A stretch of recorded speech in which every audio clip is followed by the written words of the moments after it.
Bismillahirrahmanirrahim. Suatu ketika Rasulullah Sallallahu Alaihi Wasallam selesai sholat subuh seperti ini. Tiba-tiba Rasulullah naik ke atas mimbar dan pidato. Saudara-saudara sekalian, bertahun-tahun sudah kita dakwah menyebarkan Islam. Siang malam, suka duka, kita lewati untuk menyiarkan agama Allah. Mungkin sepanjang perjalanan bersama kalian, ada di antara kalian yang pernah aku sakiti perasaannya. Saya mohon, sebelum akhirnya berakhir kehidupan ini, saya minta di antara kalian, ada yang pernah saya sakiti, ajungkan tanganmu.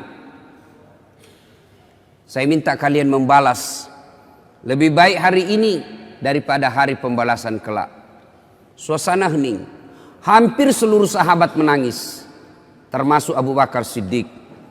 Dalam keheningan itu, salah seorang sahabat bernama Uqasyah, dia angkat tangannya. Ya Rasulullah, saya pernah Anda sakiti. Kata Nabi, kapan? Saat itu perang. Anda naik onta, saya di samping Anda. Anda cambuk ontanya, saya kena. Hari ini saya ingin melakukan pembalasan. Sahabat semua jengkel. Wah, ini Nabi lagi sakit masih mau juga melakukan pembalasan. Maka berdirilah Umar bin Khattab. Uqasyah, kalau kau ingin melakukan kisah pembalasan, saya yang kau cambuk. Jangan kau sakiti Rasulullah. Kata Nabi, Umar, saya paham niat baikmu. Tapi dosa, nafsi-nafsi tidak boleh ditanggung. Duduk kau Umar. Duduk Umar. Maju Uqasyah, ditahan lagi oleh Abu Bakar. Wahai saudaraku, jika tanganmu ingin betul nyambuk, diriku kau cambuk. Jangan baginda Rasulullah Muhammad sallallahu alaihi wasallam.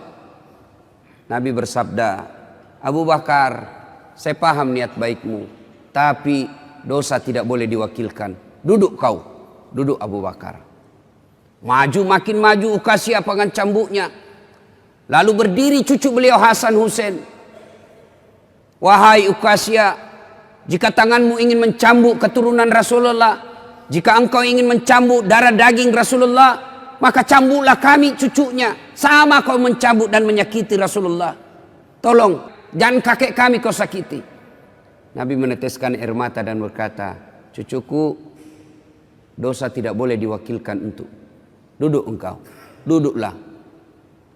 Hasan Husain semakin mendekat Uqasyah. Dia angkat cambuknya. Begitu dekat, dia buang cambuknya, lalu dia peluk Nabi. Sahabat semua heran, apa maksudmu? Tadi kau mau mencambuk Nabi, sekarang kau peluk sambil menangis. Dengar jawaban Uqasyah. Dia lalu berkata, ya Rasulullah, maafkan saya. Saya tahu sebentar lagi Anda meninggalkan kami. Ingin rasanya tubuhku yang hina ini memeluk badan Rasulullah sebelum kita berpisah. Kalaupun kelak nanti kita berpisah, di akhirat tentu kita berbeda tempat. Ya Rasulullah, rindu rasanya kulit saya ini menyentuh Rasulullah. Lalu Rasulullah bersabda, saudara-saudara sekalian, jika engkau ingin melihat sahabatku di akhirat kelak, lihatlah ini karena cintanya kepada Rasulullah Muhammad sallallahu alaihi wasallam.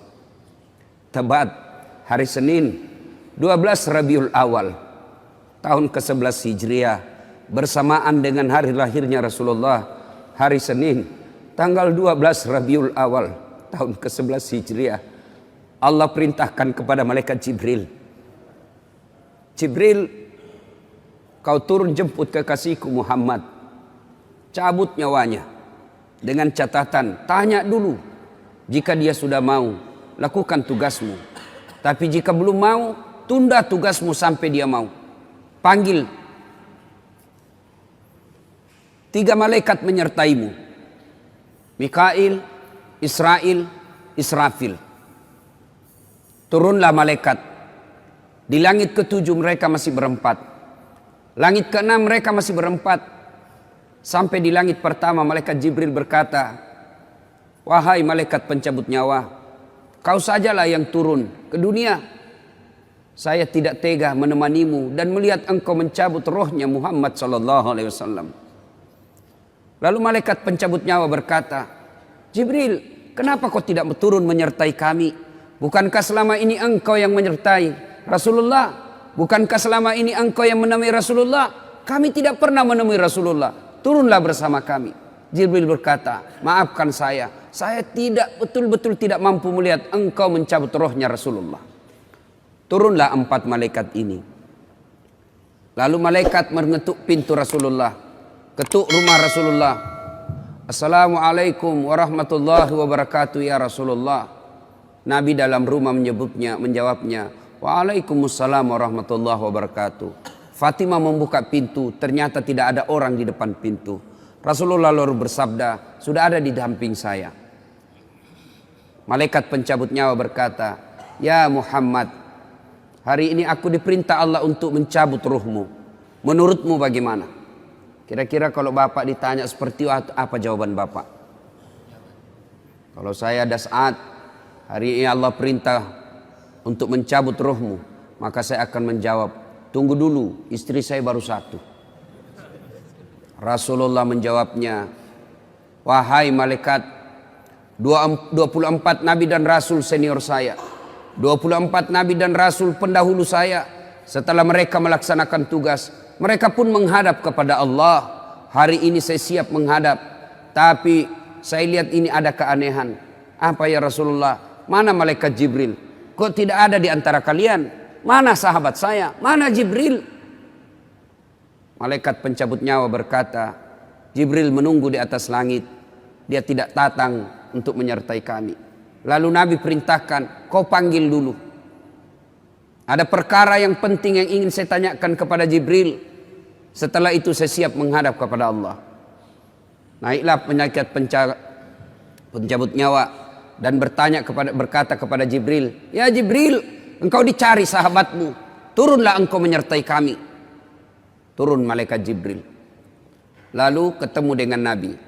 Nabi bertanya kepada Jibril, ya Jibril, kalau hari ini aku harus menghadap kepada Allah, tolong berikan saya berita gembira. Tolong perdengarkan saya kalimat yang nikmat di telinga saya. Lalu Jibril bersabda, ya Muhammad, saya dapat berita gembira dari Allah. Seluruh malaikat yang pernah Allah ciptakan antri untuk menyambut rohmu ya Muhammad. Apalagi ya Jibril, ya Muhammad, seluruh Nabi 24 haram masuk surga sebelum engkau lebih dulu. Meskipun engkau Nabi paling terakhir, tapi Allah memberikan garansi dan jaminan. Haram seluruh Nabi dan Rasul masuk ke dalam surga sebelum engkau lebih dulu ya Muhammad. Nabi mengucapkan Alhamdulillah. Apalagi ya Jibril, ya Muhammad, jika engkau punya dosa dan kesalahan, Allah telah mengampuni dosa dan kesalahanmu. Nabi bersabda, Alhamdulillah. Tapi ya Jibril, itu kan saya. Itu diri saya. Ya Jibril, saya tidak cemas soal diri saya. Saya tidak ragu soal diri saya. Yang saya cemaskan, umatku ya Jibril. Bagaimana umatku sepeninggal aku kelak? Subhanallah. Nabi tidak mencemaskan anaknya. Nabi tidak mencemaskan istri beliau.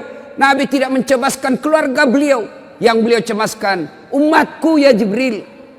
Jibril lalu berkata, baiklah kalau begitu ya Muhammad, nantikan saya. Jibril lalu menghadap kepada Allah. Selang beberapa saat muncul kembali dan berkata, ya Muhammad, aku telah mendapat berita gembira dari Allah.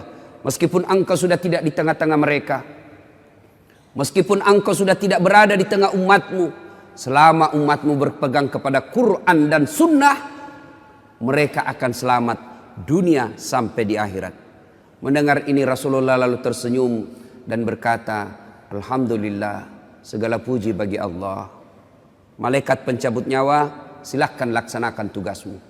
Jibril mundur, majulah malaikat pencabut nyawa melaksanakan tugas dan berkata, kalau bahasa kita, ya Muhammad, maafkan saya, saya tidak mampu melakukan ini, tapi ini perintah dari Allah. Lalu Nabi bersabda, laksanakan tugasmu, saya pun siap melakukannya. Mundur malaikat Jibril, majulah malaikat pencabut nyawa melaksanakan tugasnya. Keluar rohnya Rasulullah, perlahan-perlahan meninggalkan telapak kaki Rasulullah. Telapak kaki Rasulullah menggigil naik ke atas betis Rasulullah, naik ke paha Rasulullah, sampai ke perut. Bercucuran keringat Rasulullah, keluar keringat Rasulullah di wajah Rasulullah. Malaikat Jibril lalu berpaling. Nabi lalu bersabda, "Wahai malaikat Jibril, kenapa engkau palingkan mukamu? Apakah engkau jijik melihatku? Apakah kau jijik melihat wajah saya?" Jibril bersabda, "Ya Muhammad, ketahuilah demi Allah yang menguasai segala-galanya, tidak aku jijik melihat mukamu ya Muhammad. Aku tidak tega melihat engkau menghadapi sakaratil maut. Aku tidak mampu melihat engkau menghadapi sakaratil maut." Nabi lalu bersabda, "Ya Jibril, ketahuilah, andai saja Allah tidak cinta kepadaku, andai saja Allah tidak sayang kepadaku, betapa sakitnya sakaratil maut ini. Tapi aku mohon kepada Allah, ya Allah, jangan engkau timpahkan sakitnya sakaratil maut ini kepada umatku. Bebankan seluruh penyakit sakaratil maut ini, bebankan seluruh sakitnya sakaratil maut ini hanya kepada aku. Jangan engkau berikan umatku ya Allah." Begitulah cintanya Rasulullah kepada kita. Perlahan-lahan sampai ke tenggorokan. Sampai ke tenggorokan ruh Rasulullah. Habis menggigil seluruh badan Rasulullah, ditinggal ruhnya. Lalu di penghujung bibir beliau mengucapkan, "Pelihara solat kalian, pelihara solat kalian, pelihara solat kalian." Yang kedua Rasulullah berpesan, pelihara wanita di antara kalian, pelihara anak-anak gadis kalian, pelihara istri-istri kalian. Dan yang terakhir beliau ucapkan, tidak satu pun keluarga yang diucapkan. Beliau tidak mengucapkan Khadijah, Khadijah. Beliau tidak mengucapkan Aisyah. Beliau tidak mengucapkan Hasan, Husain. Siapa yang diucapkan? Ummati, ummati, ummati. Berangkat Rasulullah. Hebohlah Mekah. Berduka seluruh Mekah. Abu Bakar menggigil. Sahabat yang lain meneteskan air mata. Satu sahabat yang tidak mau menerima kenyataan, Umar bin Khattab. Ketika disampaikan orang-orang, Rasulullah telah meninggalkan kita, Rasulullah telah menghadap kepada Allah, heboh satu Mekah. Umar bin Khattab marah. Dia cambuk, dia tarik pedangnya dan berkata, "Siapa yang mengatakan Muhammad wafat, maka aku tebas batang lehernya." Umar tidak bisa, Umar tidak mampu menerima kenyataan Rasulullah berpisah dengannya. Dan Umar mengamuk, "Siapa yang mengatakan Muhammad mati, saya tebas batang lehermu." Tampil Abu Bakar Siddiq berdiri di depan rumah Rasulullah dan bersabda dan berkata, "Siapa yang menyembah Muhammad, sesungguhnya Muhammad telah menghadap kepada Tuhannya. Tapi siapa yang menyembah Allah, Allah tidak akan mati, Allah akan abadi selama-lamanya." Mendengar ini lunglai seluruh badan Umar, jatuh sempoyongan tidak mampu berdiri. Begitu menyadari Rasulullah telah meninggalkannya. Begitulah para sahabat mencintai Rasulullah. Bagaimana cinta kita kepada Rasulullah? Kita lebih cinta kepada mobil daripada cinta kepada Rasulullah. Kita lebih cinta kepada harta daripada cinta kepada Rasulullah. Kalau Rasulullah bukan cuma di dunia beliau cinta kepada kita, sampai di akhirat beliau mencintai kita. Dijelaskan dalam riwayat, ketika hari kebangkitan kelak, hari kiamat telah berlalu, seluruh makhluk binasa. Allah perintahkan kepada malaikat Jibril, "Ya Jibril, kau bangkitkan seluruh manusia. Kau cari makam Muhammad, kekasihku Muhammad. Kau bangkitkan Muhammad." Lalu malaikat Jibril berdoa kepada Allah, "Ya Allah, berikan saya tanda untuk menemukan makam Rasulullah." Bayangkan habis kiamat, porak-porantah dunia, berantakan dunia, lalu disuruh mencari, Jibril disuruh mencari makam Rasulullah. Dengan izin Allah, makam Rasulullah mengeluarkan asap. Lalu jasad Rasulullah bangkit. Seperti kalau Bapak lihat sirkus, naik jasad Rasulullah terangkat, ya kira-kira seperti ini. Naik badan Rasulullah, lalu Rasulullah badannya demi Allah diriwayatkan tidak rusak, tidak dimakan ulat, tidak dihancurkan tanah, seperti badan Rasulullah ketika hidup. Bangkit Rasulullah seolah baru bangun dari tidurnya. Dia gosok mata Rasulullah. Begitu terbuka mata Rasulullah seolah bangun dari tidur. Begitu dia buka, nampak ada Jibril di depannya. Lalu Rasulullah berkata kepada Jibril, "Ya Jibril, hari apa ini?" Jibril menjawab, "Ya Muhammad, inilah hari kebangkitan seperti yang Allah janjikan kepada kalian." Kira-kira saat itu siapa yang dicari Rasulullah? Apakah beliau mencari bapaknya yang tidak pernah dilihat sama sekali? Apakah beliau mencari ibunya yang hanya 2 tahun 4 hari bersamanya? Apakah beliau mencari cucu kesayangan beliau Hasan Hussein? Tidak. Tidak satu pun keluarga beliau yang dia cari. Pada saat itu Rasulullah bersabda, "Ya Jibril, kalau ini hari kebangkitan, aina ummati? Mana umatku? Mana umatku Jibril?" Kita yang dicarinya. Begitu cintanya Rasulullah kepada kita. Rasanya tidak ada satupun pemimpin di dunia ini yang mencintai umatnya seperti cintanya Rasulullah sallallahu alaihi wasallam kepada kita. Mari kita lihat cinta kita kepada Nabi. Salawat aja kita malas. Sallallahu ala Muhammad, sallallahu alaihi wasallam, sallallahu ala Muhammad, sallallahu alaihi wasallam. Ya Nabi, salam alaik. Ya Rasul, salam alaik. Ya Habib, salam alaik.